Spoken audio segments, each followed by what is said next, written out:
بسم اللہ الرحمن الرحیم 23 ربیع الاول مکہ مکرمہ میں مسلمانوں پر بے انتہا ظلم و ستم ہو رہا تھا۔ اس کے لیے رسول اللہ صلی اللہ علیہ وسلم نے دوسری بیعت عقبہ کے بعد مسلمانوں کو مدینہ جانے کی اجازت دے دی۔ مسلمانوں میں سب سے پہلے ابو سلمہ نے ہجرت کا ارادہ کیا اور سواری تیار کر کے سامان رکھا اور اپنی بیوی ام سلمہ اور لڑکے سلمہ کو ساتھ لیا، مگر بنی مغیرہ میں ام سلمہ کو جانے نہ دیا اور بنی عبد الاسد نے ان کے بیٹے سلمہ کو چھین لیا، جس میں اس بچے کا ایک ہاتھ بھی اکھڑ گیا۔ اس کے بعد ابو سلمہ تنہا ہجرت کر گئے۔ ام سلمہ روزانہ مقام ابطح پر آ کر روتی رہتی تھی۔ اسی طرح 1 سال کا عرصہ گزر گیا۔ آخر ایک شخص نے ان پر رحم کھا کر ان کے شوہر ابو سلمہ کے پاس بھیجنے پر قریش مکہ کو راضی کر لیا۔ اس وقت بنی عبد الاسد نے ان کے لڑکے سلمہ کو واپس کیا، جسے لے کر وہ کسی طرح مدینہ پہنچ گئے۔ ان کے علاوہ دیگر مسلمانوں کو بھی ہجرت کرنے میں بہت زیادہ مصیبتیں اٹھانی پڑیں۔ اسلام کی خاطر اپنے محبوب وطن، مال و دولت اور رشتہ داروں کو چھوڑنا پڑا۔ حضرت صہیب رضی اللہ عنہ نے جب ہجرت کا ارادہ کیا تو مشرکین نے روک لیا۔ حضرت صہیب نے اپنا سارا مال دے کر راضی کیا اور ہجرت فرمائی۔ اس کی خبر رسول اللہ صلی اللہ علیہ وسلم کو ملی تو آپ نے فرمایا کہ صہیب نے نفع کا سودا کیا، جس کا ذکر قرآن میں ہے۔ نمبر 2، اللہ کی قدرت، نیند کا نہ آنا۔ جب انسان دن بھر کام کر کے تھک جاتا ہے تو اللہ تعالیٰ اس کی تھکان دور کرنے کے لیے اس پر نیند طاری کر دیتا ہے۔ یہ نیند اس کے فکر و غم کو دور کر کے ایسا سکون راحت کا ذریعہ بناتا ہے کہ دنیا کی کوئی چیز بھی اس کا بدل نہیں۔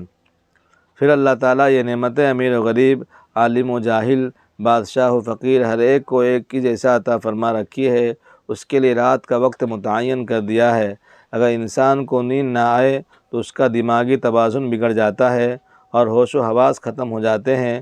لوگوں کے لیے رات کا وقت متعین کرنا اور ایک ساتھ نیند کا آنا اللہ کی بڑی قدرت ہے۔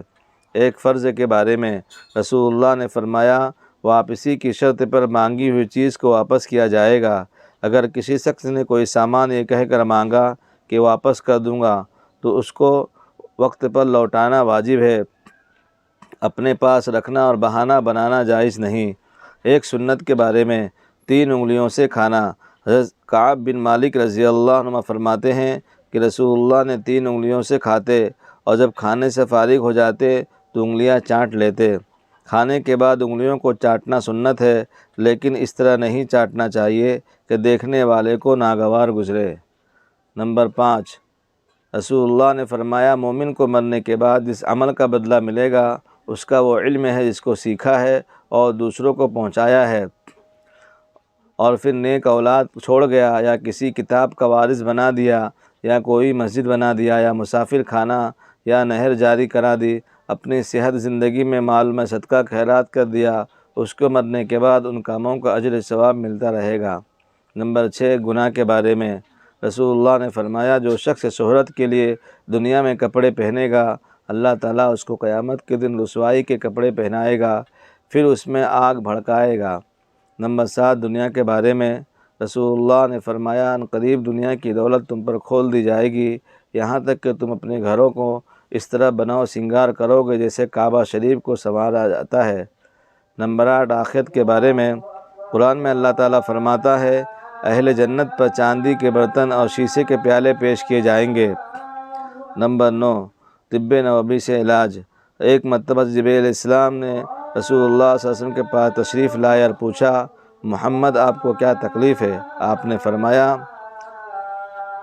بسم اللہ ارقیک من کل شیء یؤذیک من شر کل نفس وعین حاسد بسم اللہ ارقیک واللہ یشفیک۔ نمبر 10، قرآن کی نصیحت۔ قرآن میں اللہ تعالیٰ فرماتا ہے، یہ بتاتے ہوئے احکام ہی میرا سیدھا راستہ ہے، تم اسی پر چلو اور دوسرے غلط کاموں پر مت چلو، ورنہ راستے سے تم کو خدا ہٹا دے گا۔ اللہ تعالیٰ اس بات کا تم کو تاکید کے ساتھ حکم دیتا ہے تاکہ تم ٹیڑھے راستے پر نہ چل سکو۔ اللہ تعالیٰ ہم سب کو عمل کی توفیق عطا فرمائے۔